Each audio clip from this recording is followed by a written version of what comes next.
Good morning, Ospreys. I'm Elizabeth Norton. And I'm Alex Lassen. Good morning, Ospreys. I'm Elizabeth Norton.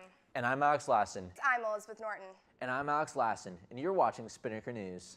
I'm so excited the Ospreys won last night. Me too. It was a pretty exciting game. They came with a win, and they got some championship rings, and they unveiled a new scoreboard. So it was a pretty intense game, and there'll be more on that for you later. All right, Ospreys, we're going to toss it over to your Spinnaker Sports.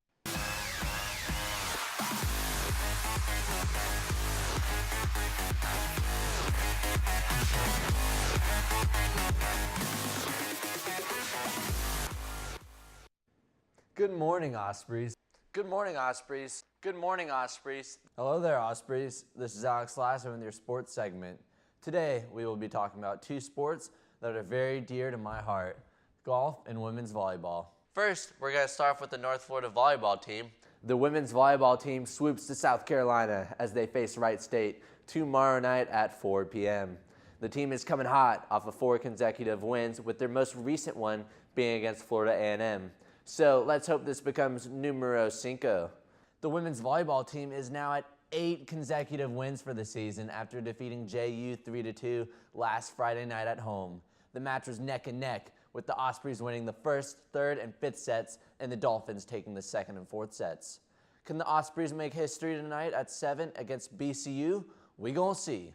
Ospreys swoop north as the ladies volleyball team faces USC Upstate tomorrow night at 6 p.m. The ladies are coming in hot off of a 9-win streak, so let's count on them making this number 10. They absolutely killed it last night with a 3-0 home sweep against FAMU. Karina Hoff led with a .700 performance with 7 kills and 10 attempts with no errors, while Tessie Alleyman racked up 11 kills. This was the Ospreys' last match of the non-conference portion of their schedule for 2015. But it isn't over yet, as they travel for 4 consecutive road tilts beginning this weekend with a trip south to face FGCU on Friday at 7 p.m. and Stetson on Saturday at 3 p.m. Best of luck to our women. Best of luck to our ladies tonight. Best of luck, ladies. As always, we wish the best of luck to our ladies. We hope that they break a leg, but not literally. The North Florida women's golf team sits in 4th place after opening day rounds in the JU Classic at Marsh Landing Country Club, totaling a 36-hole of 584. The Ospreys were led by junior Lauren Coe and senior Amelie Alpe. Tournament action wraps up at the JU Classic this morning with a final round that actually started at 8:30 a.m. And admission is free, so stop by sometime soon. Moving over to the soccer field, the men's soccer team will occupy North Carolina as they face UNC Greensboro tomorrow night at 7 p.m. They, on the other hand, haven't been so lucky as the women's volleyball team, and they're hoping to redeem themselves of a loss from USF. So let's hope that things turn around for them this week. The North Florida women's soccer team tied fellow ASUN conference team USC Upstate with a score of 0-0. While no player found themselves scoring a goal, UNF took control of the game, holding the overall shot advantage 18-12 and the on-target advantage 9-3. The Lady Ospreys now sit in 5th place in the ASUN standings and have one last game to look forward to this Friday against hometown rival JU. Let's finish the season on a strong note. The women's soccer team lost in the first round of the Atlantic Sun Championship to JU, which actually ended up being a nail-biting match.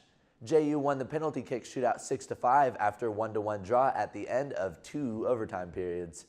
While the Ospreys took an L, they outshot JU by a margin of 31-15 and shots on goal 8-2. North Florida closes out the season 4-11 with 2 ties. We look forward to see what the team brings next year. Do you think ball is life? If so, come attend the Osprey Hooptoberfest this Sunday at the arena from 1 p.m. to 5 p.m. One fortunate fan will have the chance to win $10,000 by making a half-court shot. Let's hope they're more of a Steph Curry with the free throw and less of a Shaq. Let's try to get a big turnout for this day of swoop. The men's basketball team opens their season tomorrow with an away game against Illinois at 8 p.m. As I'm sure you all remember, the team had a historic season, finishing the year with only 2 conference losses as well as the prestige of competing in March Madness for the first time in school history.